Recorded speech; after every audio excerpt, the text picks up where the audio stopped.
Hello everyone, welcome back to my channel. If you're new here, my name is Dia. Welcome, I appreciate you stopping by. Today is a long-awaited video for me. I have been waiting for my SterlingInk planner to come for a bit now because I pre-ordered it. As soon as it shipped, it got here within 2 to 3 days, but I have been waiting to open it to share it with you guys because this is truly my first impression of this planner. I feel like I'm opening a Hobonichi again for the first time, or my Wonderland planner for the first time, and I'm really excited, and I just want to give you guys my true first impression of this planner. I'm sorry, I'm so excited I don't even know if I mentioned that this is the SterlingInk Commonplace Planner in B6 size, and I purchased the full year. So let's go ahead and open it up.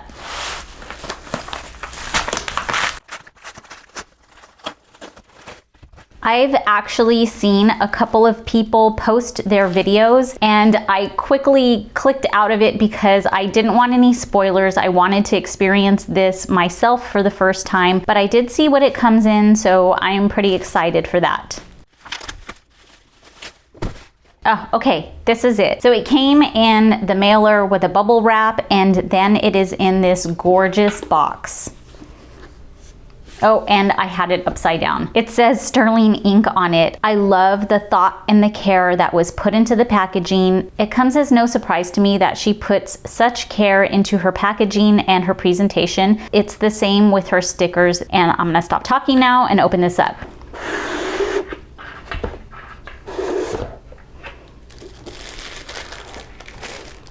I already love the way it feels. I can't wait to open it up. I'm gonna probably put this sticker in my journal, so I'm gonna be careful with that.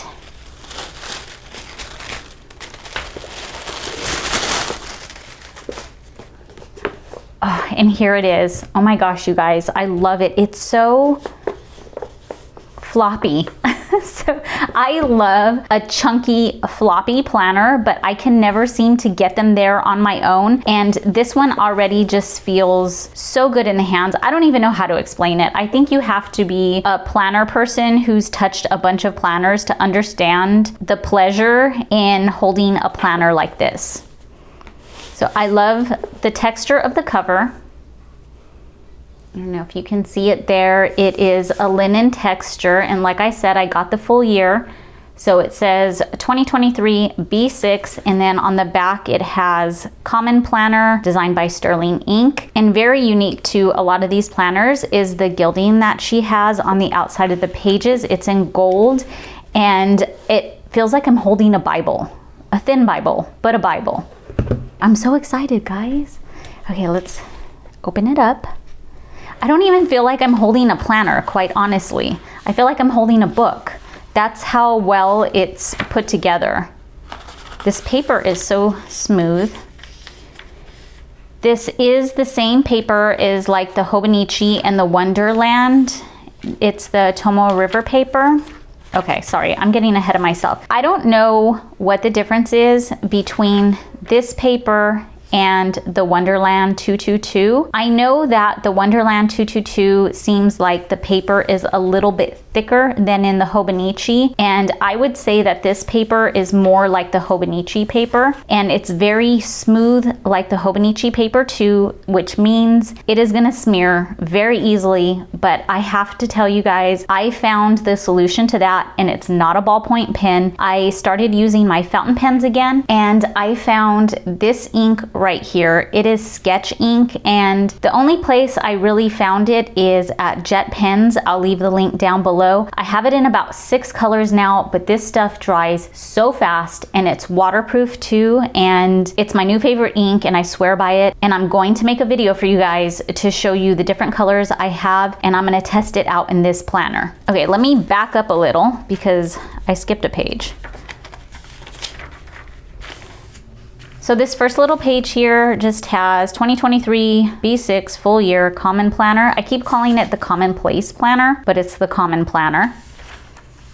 Then we have the yearly view of 2023. And honestly, I'm glad that's all that's in here. I don't need 2022 and 2024. I can look at my digital calendar for that. So I like that a lot of space isn't wasted on a bunch of these yearly overview calendars. I know some people start to pre-plan for the next year, so they like to have it. But honestly, I do a lot of that planning in my digital planner, so it's unnecessary for me.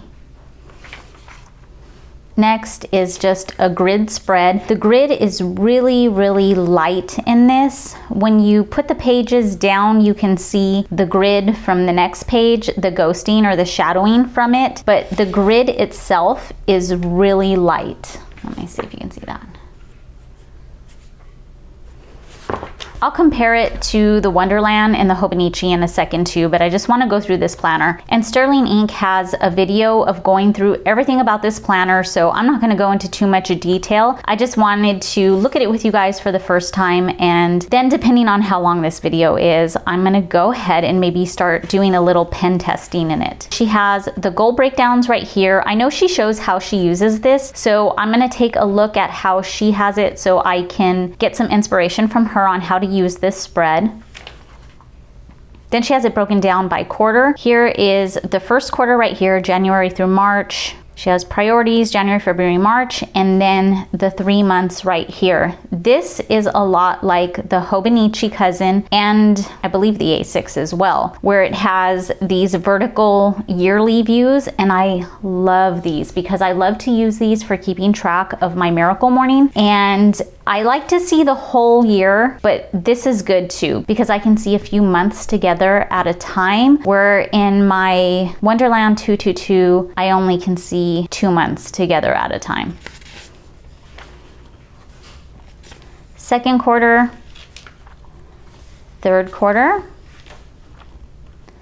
fourth quarter, and then starts the monthly pages, and this starts in December, so I'm really excited because I can start playing with it and seeing which ink I want to use in here. I know I am going to be using this ink, but I'm not sure if I want to use my brown color or my black color, so this is the perfect place to test for that. And like I said, the grid, when you have the paper pushed down like this, it's really easy to see the grid, but when you lift up the paper, you can see how light the grid really is. It just kind of disappears. We have the 12 months. This paper feels so buttery smooth, which in the past would scare me because of smearing and my pen's not drying fast enough, but I don't really worry about that anymore. Okay, it goes into January of 2024. And then we start the weekly pages. This is the part that I really wanted to see.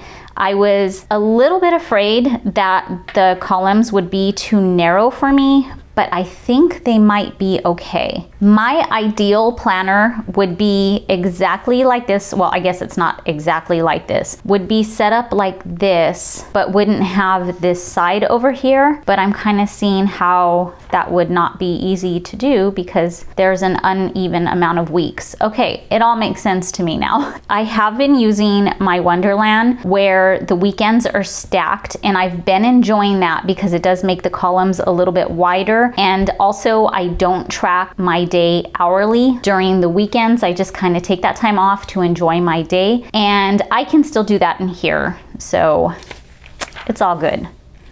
But oh yeah, so the weekly pages start in the last week of 2023. And then we get into January. Okay, then let's go ahead and skip over, oh, you guys, this feels so good, to the daily pages. No, I was already on the last page. Okay, you guys, I love how this opens up flat. This binding is gorgeous.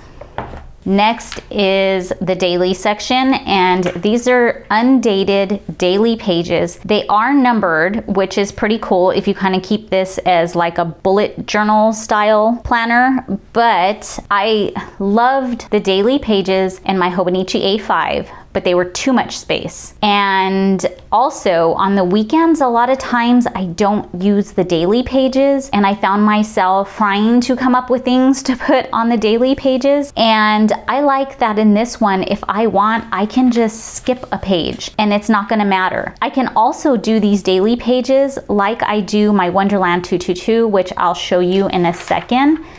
But yeah, I cannot remember how many pages there are here, but I know she lists it on the website. And then at the end,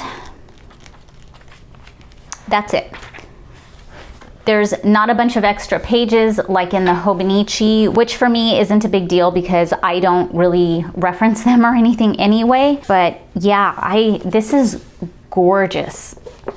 I love this planner, and I almost don't even want to put a cover on it because I like how it feels in my hands without a cover. But I'm really excited because I pulled out one of my Sojourners in the B6 size, and I've been using it with my Wonderland, but the Wonderland is a little bit too small. I have a lot of wiggle room in here, and because there isn't a page for every day of the year, it's a lot narrower. So this one is just kind of floating around in here.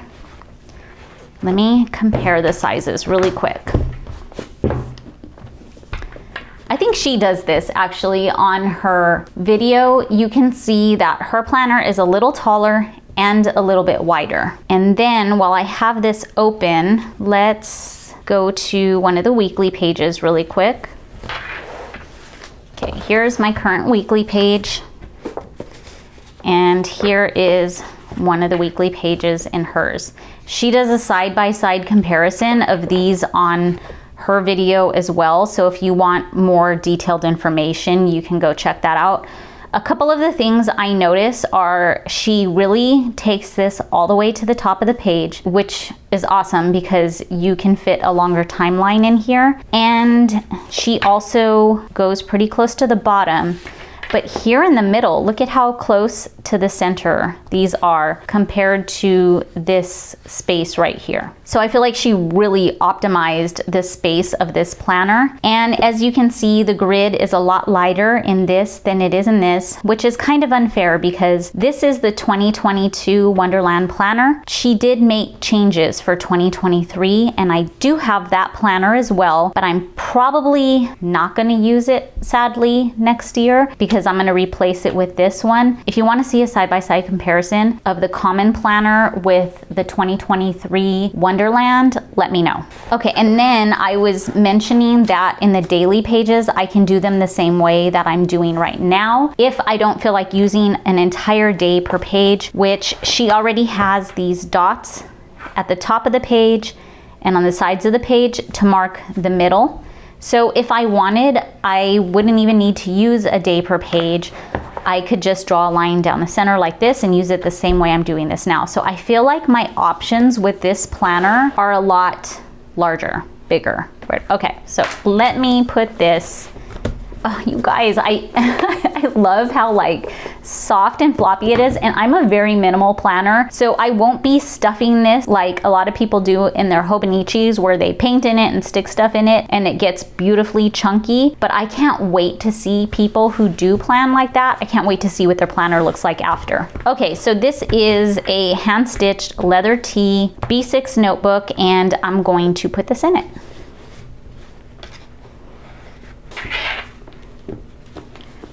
It fits beautifully. There is still a little bit of wiggle room on the top and bottom. I was thinking about putting a clear cover on this and then sliding it in here just so it fits a little tighter. And I'm not sure if I want to leave this in the front sleeve or if I want to use it like this.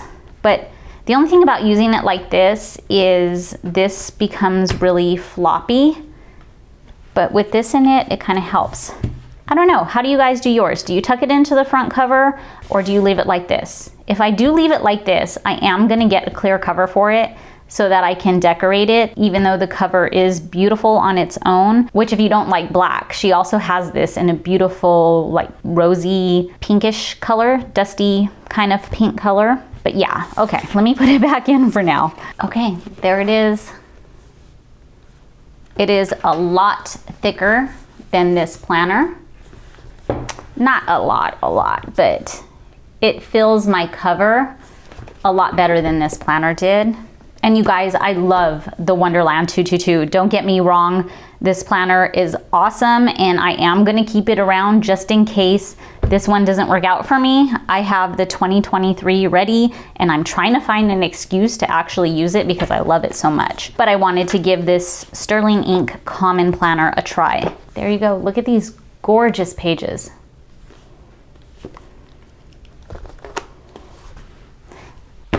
You guys, I just about had a heart attack right now because I went to take this out of the cover so that I can take some pictures of it for my website, which if you haven't seen my website, I'll link it down below. If you're like me and you like to see pictures in addition to a video, go ahead and check out my website. But anyway, back to my planner. I just about died when I took it out of the cover and this little piece right here was bent all the way back. So decision is made. I'm going to put a clear cover on this and still not sure if I'm going to slide it in here or not, but a clear cover is going on this because it is a very thin cover and can bend easily, and I'm really particular about my planners, so I just wanted to share that with you just in case you are too. Well, that's it. I appreciate you guys sticking around. I don't think I'm going to do any more right now. I'll probably do some pen tests so I can show you guys what these inks are and how they look in this planner, just in case you're looking for new ink.